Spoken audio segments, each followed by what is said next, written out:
predchádzajúcom videu som vám spomínal niečo o zvápenatení a dneska som kontroloval podložky a našiel som asi v jednom alebo v dvoch úloh zo pár tých vyhodených múmií, takže si ukážeme, že čo to je a povieme si, že čo aj urobím. Keď ja si otvorím zadné dvierka, vyberiem podložku, tuto vidno medzi zimnými mŕtvolkami zo pár takýchto múmií. Takže to je vlastne zvápenatená larva. Toto zvápenatenie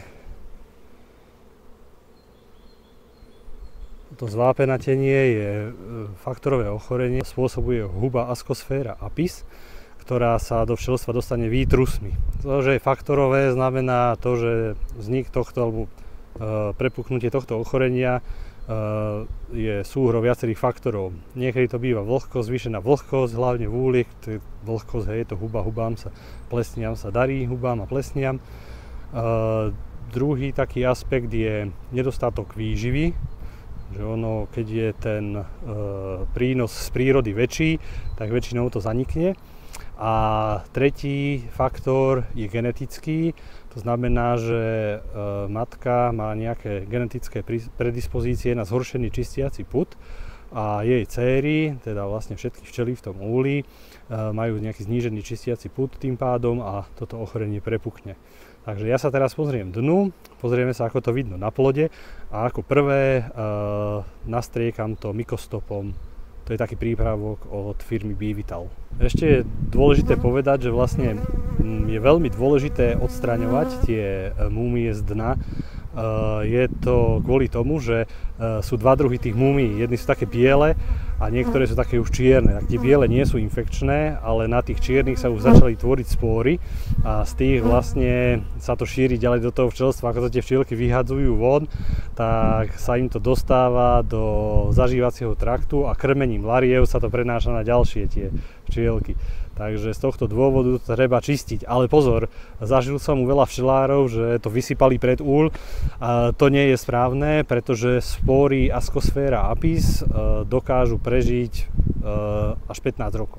Hej. Takže vy keď si to vysypete do trávy pred úl, tak tá múmia zčerná, vytvoria sa tam tie spóry, zafúkne vietor, fúkne do letáčov a máte to naspäť. Takže ja to robím tak, že si ich zhrňam do nejakej krabice a potom to likvidujem tak, že vykopem si na včelnici nejakú jamu na takýto odpad, tam to všetko zosypem, potom to riadne opálim horákom a zasypem to. Hej.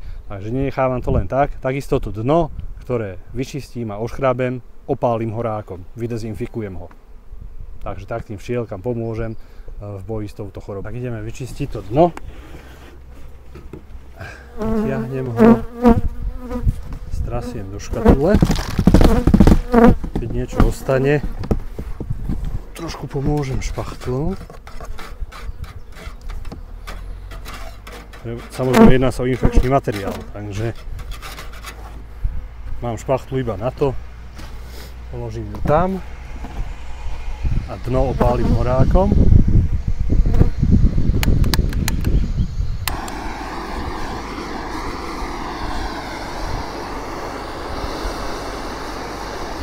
Kraje.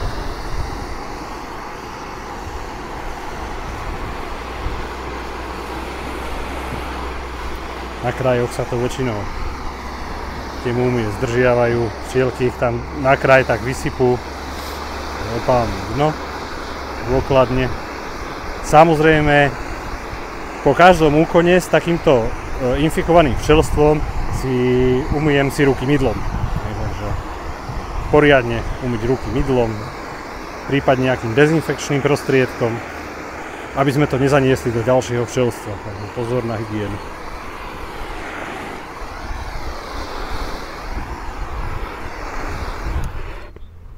A vrátime to pekne naspäť.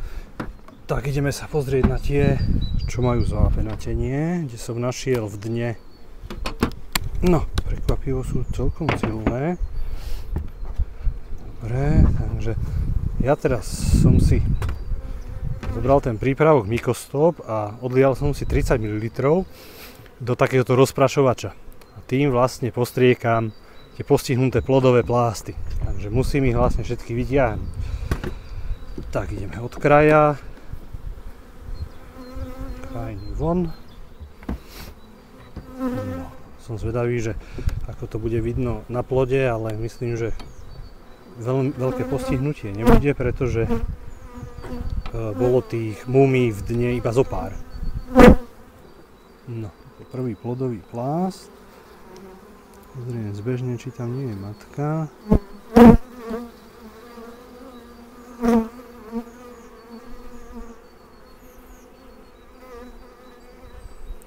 Matku nevidím, ale najradšej by som ju našiel, aby som to na ňu nestriekal. Takže pozriem si zbežne, koľko mám plodových plástov. Matka je tu, v tomto pláste. Pre bystré očká môžete hľadať, ale je poznačená, takže ju bude ľahko vidno. Takže ja si ju vychytím si ju do klietky, do štipca. Položím na latky a tým pádom ju uchránim. No ten plod je trošku medzerovitý, takže vidno, že tu je nejaký problém, ale zvápenatenie priamo na plode nevidno, takže to bude nejaký začiatok.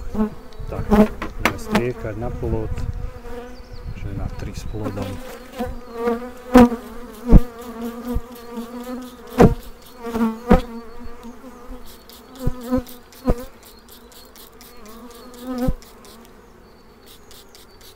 Jeden, druhý,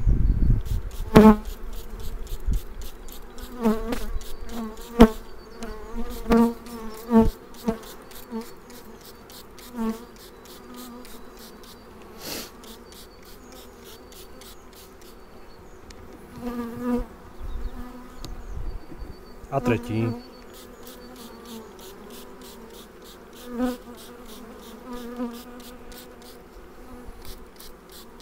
Tak toto pekne zastriekam. Dobre, takže toto máme vybavené. Ja to teraz budem sledovať. Nebudem otvárať včelstvo, ale stačí, že sa pozriem na tú podložku a tam budem vidieť, že či tam nejaké tie múmie ešte vyhadzujú.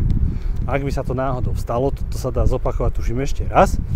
A keď stále to bude pretrvávať, tak zvykne dávať kyselinu mravču ešte, ale uvidíme, aká bude situácia, prípadne vyhodím všetky rámiky s plodom, spálim, preložím včelstvo do vydezinfikovaného úla, trošku pokrmím a malo by to prejsť. Takže tu je matka vymieňaná, je tu červená, nie, tu je modrá, aha, tu je modrá matka, takže, ale v tých ostatných, kde som toto zvápenatenie videl, mám červenú matku.